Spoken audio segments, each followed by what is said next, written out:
It was on my birthday. I was sitting on this side of the bar, on the customer side, and a possum fell out of the ceiling on me. One of the bouncers at the boot was a former defensive tackle for Tulane, a Louisiana powerlifter, just this big, intimidating man, and he screamed a high pitch, ran down, and the possum fell on me, kind of looked around, panicked. I, being stupid and also drunk at the time, went to chase it. It ran out and hid.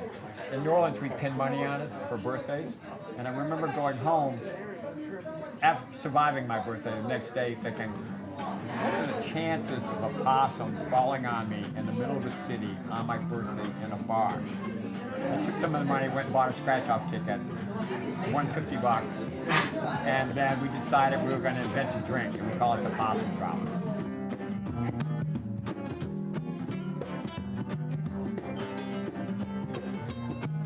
A dive bar is like rat-chewed, probably asbestos linoleum wallpaper that's like chewed up halfway up the wall by rats. It's holes in the ceiling.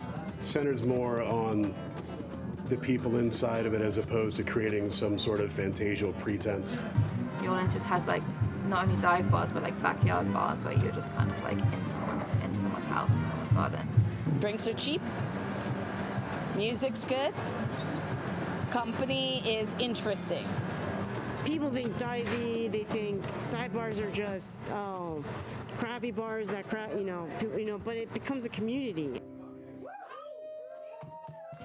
The owner, Dave, really does have a real focus on trying to help people come up and help specifically creative people come up. Peter, he's Peter, Piper, and the pickled peppers. We're the pickled peppers. We get to exist as musicians here and express ourselves in a rhythmic way, in a musical way. For many years, this bar has been a place where I feel safe. It's, lots of people come here, but also not a lot of people come here some days. And I always feel a tight, knit community with the people who work here.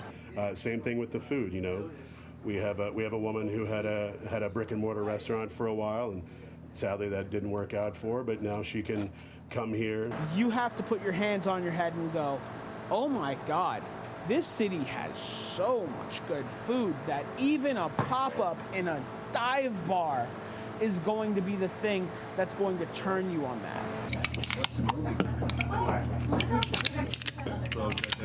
The place may or may not have been, a coal and fuel oil distribution hub for the neighborhood back in the 19-teens. Where when the neighborhood you cooked and heat it with coal, they would fill it up and it would be distributed from here. And I think before then, it was a garage. And anywhere the community, comes together, people are eventually going to start drinking together. A guy named Joe Christmas III bought the building in the early mid-50s. And then fast forward to the mid-70s, two gentlemen named Snake and Jake bought it. And then in 1992 or 3, Dave Clements and Tony Tocco bought it. It was a community place to come and gather coal. To keep your houses warm in the winter, Like, how cool is that? We're still, keeping people warm, with them, serving their drink. It's been Snake and Jake since about 1974. My favorite is when people drive by and their ride shares, their Ubers and Lyft will stop and they're like, you sure you want to go in there? As I tell folks, we look like Jeffrey Dahmer's shed from the outside. During the day, it's quite funny because you just walk past this slightly dilapidated entrance. There's no indication that there's a bar. This is a fucking dumb, man. This is dumb, Anthony Bourdain had us on, and we still have people who say, what are you doing here? Oh, I saw you on Anthony Bourdain shows. I always passed by the place on Oak Street, and I always thought it looked interesting. But when I came in and saw the red lights and everything, I knew it was a really nice atmosphere.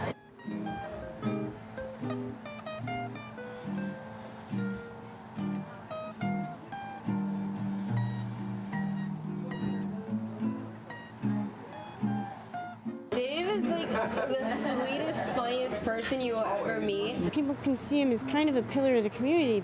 Dave is just a person who will have your back for whatever you need. If you had to tell him, look, I can make a lot of money or I can keep this place for 100 years, he'll take the 100 years in a heartbeat. Because he understands kind of the social importance of it. Actually, funny enough, I've been on like 6 or 7 first dates here, 2 of which ended up in long-term relationships. Well, I met one of my girlfriends here one time. The Maple Leaf would have, you know, the creme de la creme of New Orleans funk and brass band and R&B players and fans would be there till 3 o'clock in the morning every night, 7 nights a week. Then it would close. You know what's open at that time? Snake and Jake's till 8 or 9 in the morning. So, you know, starting at 3, the place would be packed. And you could go and find like June Yamagishi, Farrell DeCluett, Michael Ward, you know, a who's who of all these people hanging out.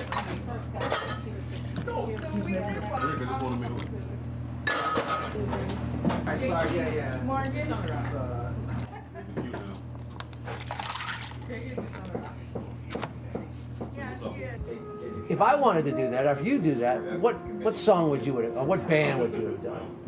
I don't know, maybe like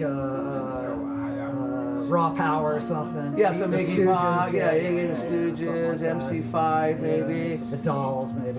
Something like that. I don't know if I did the Dolls. Pistols. Yeah, you know, just Anarchy, you know, something like that. Because I just thought to myself, you know, what song or what band would I use to just fucking just slam? And you know you're going to jail. Right. And who knows for how long. So what's that last song? And you're not going to have music rights in jail. They're not going to give you a boom Right, you box. want to do it with some flair. Yeah, so I mean, I was also thinking maybe some Tony Bennett. Okay. You know? I like it. You know, I'll often refer to Manny as my friend, and Manny is quick to point out that we are not friends. We are writing partners and drinking buddies. We do the Troubled Men podcast together. It's all about New Orleans artists, musicians, writers, directors. Misfits. It just adds a little color to Snake and Jake's when they come here, and it actually brings a little bit of attention to people that people should know about. When we finally started doing them here, I said, you know, Dave, I'm not surprised that we wound up doing them here. I'm just surprised that it took us this long. Yeah. Because it really seems like the perfect place for the Troubled Men podcast.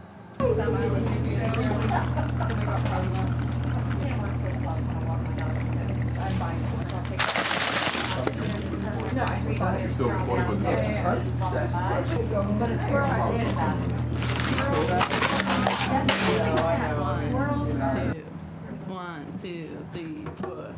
I wish I knew why I couldn't stop falling in love with you. I think it's best if we call it quits and get over it now. 'Cause I've never felt like this before. It's a shame that I walked out the door 'cause you couldn't give up. This place has got it's a certain kind of nexus of magic. That things happen here you would never expect. We were in the back, and there's a chase lounge, and her dog ate something and threw up on it, and she sat, and she laid in it. But we continued the night on. Midsummer Mardi Gras just brought this horde of people in, and Dave was sitting at the bar, and they all just came and swarmed him, and then just took him out, and it's like he disappeared. It was really fun. The last drinks we would serve would be to the garbage men who came up, pick up the garbage. They would come out, they would go outside, pick up all the cans, come inside. By and large, it'd be sodas, but there'd always be one of the hoppers would want, you know, a Hennessy or something. And so one day, Griper and Sean were pretty deep in the cups, and they decided they really wanted to operate the garbage truck.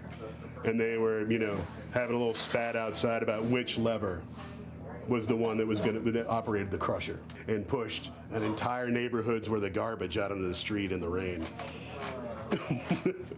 And the garbage men said, no, we're not doing that. There's snow shovels in the side of the truck. We're going to be inside. Definitely had some heartbreaking moments I don't remember in the back of Snake and Jake's, but that's just, I think, ultimately the whole thing about a dive bar is it's just like, you know, it is what you make it. He said, just drive me home. I said, I'll drive you home, okay. But he lived way the fuck out by the airport. And I had no idea how to get there. So he's in the passenger seat. I'm in the driver's seat, and I pull out and I fucking crash into like 5 cars. He says, don't worry about it. Don't worry about it. The freeway's up here. So I get to the freeway and I start driving towards Kenner. Like there's Metairie, there's Kenner. It's out by the airport. And yeah, then it's there's like the airport. 12 miles from here. And after the airport, it's like nothing. Yeah, it's swamp. like Duck Dynasty. Duck Dynasty. Yeah. So I keep driving, going, tell me when to get off, tell me the exit. And we end up in Morgan City, which is like 3 hours outside of New Orleans. So I come back, I drop him off, and the bar's still open. And that's what's great about this place.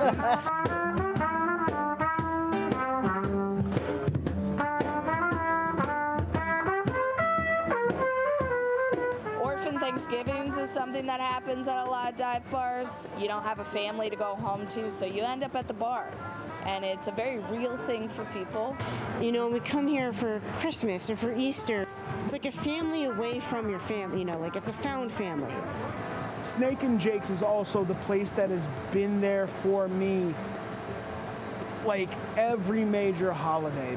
The family that I have here, the bar family that I have here, is who I rely on the most.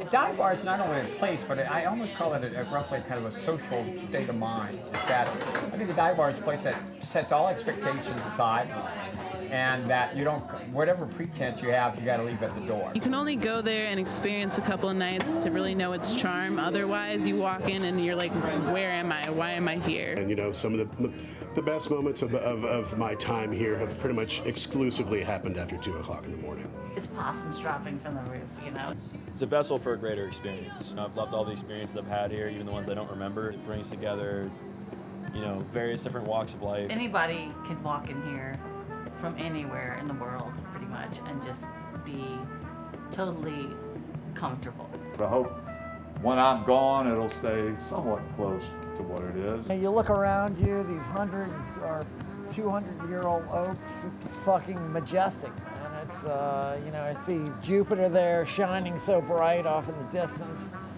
I don't know, I'm beside myself. I think we're all right. We have one at the bar, the drinks are so strong. I'm not sure you can have a dream job. But I'll tell you, Snake and Jake's is pretty close.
Extra weight you used to solve these problems you cause. A rainbow